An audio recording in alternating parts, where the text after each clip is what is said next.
প্ৰাণনাথ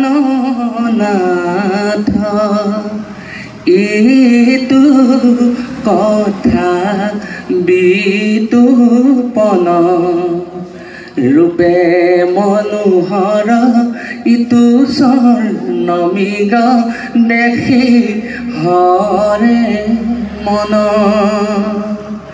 কাকুতি কৰিছো স্বামী দুখানি চৰণৰ ৰেণু চুম্পি আৰুনি বিচাৰো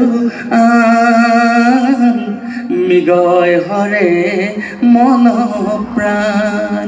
যেতিয়া আমি দ্বৈত কণ্ঠত কৈছিলোঁ এই আচলতে সীতাই কৈছে আৰু তেতিয়া ৰামচন্দ্ৰই কৈছে শুনা প্ৰাণে চৰি মোৰ যুগুতি বচন মায়া ৰে বৰা এহি পঞ্চ অতি মন নহবা চঞ্চলা প্ৰিয়া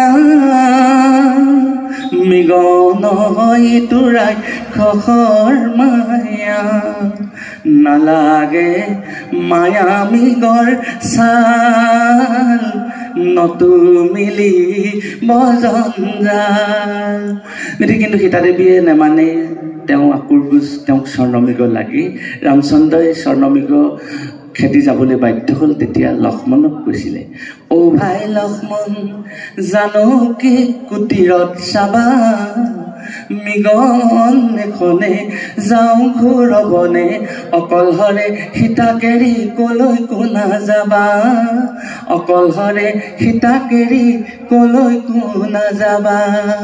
গতিকে সীতাদেৱীক অকলহৰে এৰি থৈ লক্ষ্মণ যাবলৈ বাধ্য হ'ল। আপোনালোকে জানে লক্ষ্মণ ৰেখা দিলে, সীতাদেৱীক ক'লে তুমি ৰেখা পাৰ নহ'বা, কিন্তু আইমাতৃগৰাকীক ৰাৱণে হৰণ কৰি লৈ গুচি গ'ল। তাৰ পাছৰ এটি কলিয়ে সামৰণি মাৰিছোঁ লংকাৰ সুবনত কান্দিছে সীতাই আই দেহি মোৰ স্বামীৰ কি হ'ব বিলাই মহাসাগৰ পাৰ হৈ আহিবনে ৰাম আকৌ জানো ৰামচন্দ্ৰক স্বামী ৰূপে পাম।